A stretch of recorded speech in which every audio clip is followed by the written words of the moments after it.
सुन मगर ठुलो गल्ती भएको छ यार।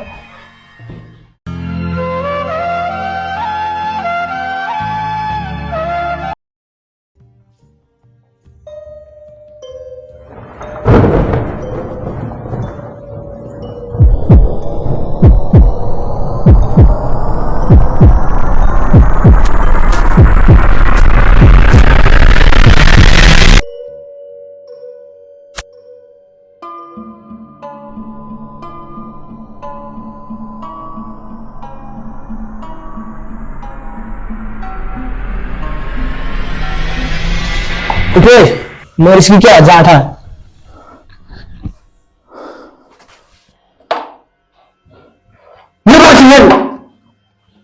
अघि हाल्दै होइन तँलाई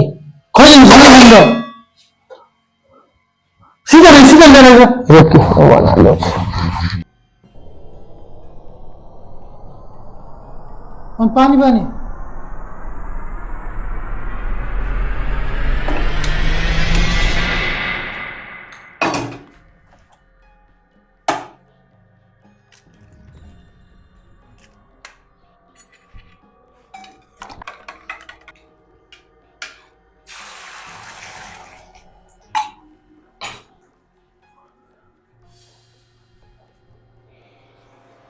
के भयो टेन्सन नै देख्छस् त घरबाट फेरि के चिज गर्नु के हो तँलाई थाहा छ त तँलाई बाउको सधैँको नाटक खोइ दुनियाँका छोराछोरी काठमाडौँ आएर पढाएछन् तेरो चाहिँ के हो खोइ मेरो बाउ यस्तो आयो त आम्मा कसम घर छोडेर हिँड्ने छोड्दै बाबु कि त पनि घर हो र मैसँग आएर बस मै पालुला यस्तो दाजुहरू बसौँला खाउँला तँलाई थाहा छ त यार भने जस्तो हुन्छ खुपीमा होला किन पठाएर छन् मलाई पनि पढ्नलाई दुनियाँका छोरछोरीहरू कार चढेर हिँड्छन् बाइक चढेर हिँड्छन् आफू त बसमा हो 24 घण्टा घर छोड्नु त मलाई उही बेला मन लाग्थ्यो के आफ्नो कमाइ छैन दिमाग खराब मात्रै छ यो घरमा कहीँबाट अफर आउँदैन घरै फर्केर आउँदिनँ म कहिल्यै पनि आमाको किचकिच सुन्न नि पर्दैन उठो एकातिर हराइदिन्छु कि म त फर्केर चाहिँ आउँदिनँ यार म आज हेर्न हामी यहाँ छौँ घर जानुपर्छ मलाई ढोका खोलिदिन्न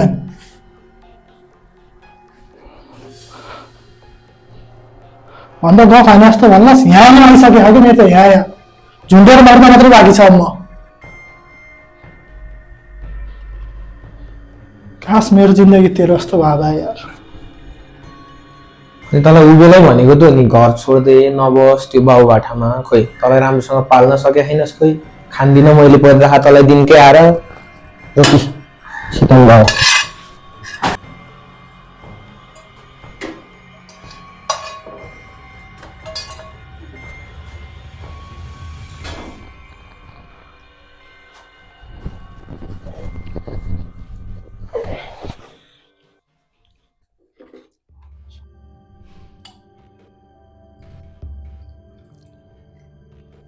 वाह वाह वाह वाह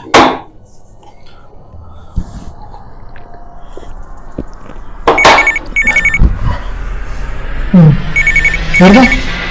घरबाट फोन आइसक्यो होला सुन तैँले सुन न कस्तो किचकिच हुन्छ गोरु हजुर बा त कता हो अहिलेसम्म घर आउनु पर्दैन आइसक्यो हिँड्न लाग्यो यो सुरजकोमा हो त्यो सुरजकोमै छ छैन 24 घण्टा 5 मिनटमा घर आइलेस् भने 5 मिनटमा आइहाल्छु आइहाले बिहानदेखि बेलुकासँग रल्ले हिँडे घर आइज त कति किचकिच हो त तेरो बाउको त म यसै नभइकन भनिरहेको छु त नि म त ढिला पनि भएर चाहिँ अल्लाह चाहिँ लाग्यो म ल बाबु राम्रोसँग जाऊ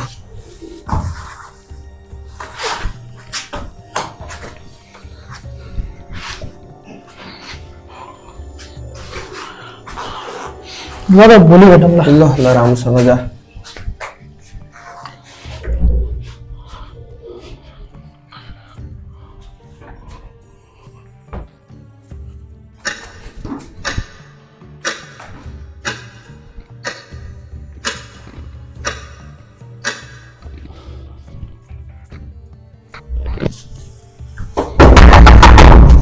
रले मारे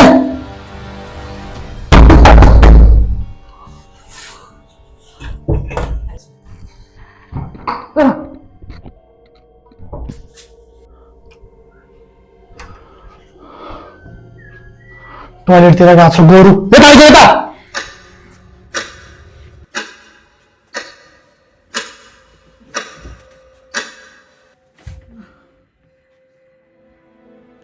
ठुक्क आज पनि त्यो कुकुरको मुख खाएर आइस होला त कसकोमा थिइस् सुरजकोमा थिएन सुरजकोमा हजुर त्यो शब्दमा त्यो अहङ्कार के को अहङ्कार हो यसमा छ्या थु, यस्ता छोरा जन्माउन भन्दा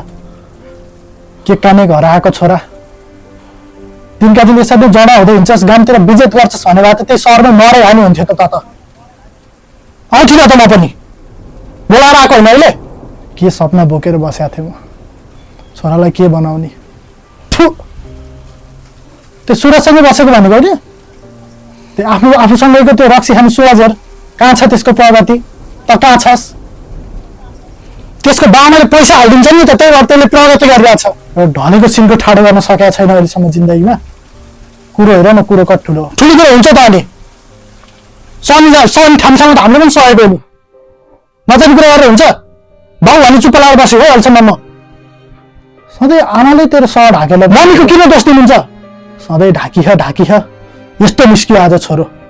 मम्मीले गर्दा नि म घर बसेको तपाईँ भए म आउँदा नि आउँथिन यहाँ के थुप्रो थु कहिले गर्दा म समानको गाउँमा कसैसँग मैले मुख देखाउन लायक पनि छैन थु समाजभरि बिजे तान्दै हिँडेको छैन तँलाई किन जन्मायो होला मैले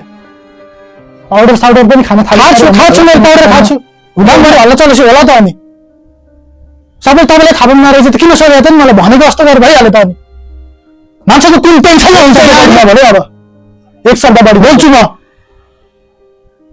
बोल्छु मलाई थाहा म बोल्छु बाबु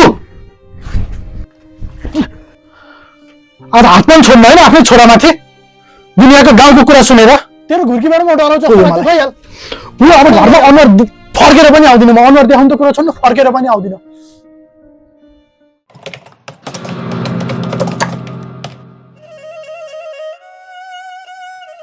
यत्रा दिन बितिसक्यो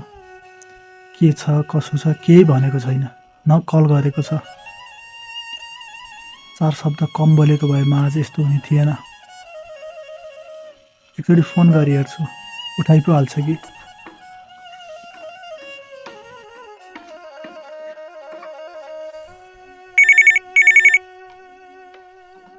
घरबाट निस्केर हिँड्दा एकचोटि मलाई फर्केर हेरेका थिएँ अहिले फोन गरिरहेछन् के परेर होला नि मरे पनि उठाउँदिनँ फोन त म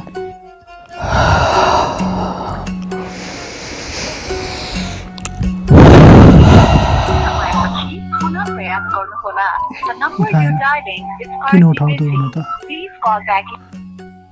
हुँदो नहुँदो मुखमा आएकोमा बोलिहाले भएको एउटो छोरो अलिकति आश त मबाट पनि गर्यो होला यतिन्जेलसँग केही पनि भने जस्तो पुर्याउन पनि सकेको छैन सायद ममै थोरै कमजोरी पनि थियो कि कहिल्यै सुख दिन सकिन कहिल्यै खुसी राख्न सकिन सन्तानलाई हे प्रभु भोलिको यो घाम मैले हेर्न नपरे नि हुन्थ्यो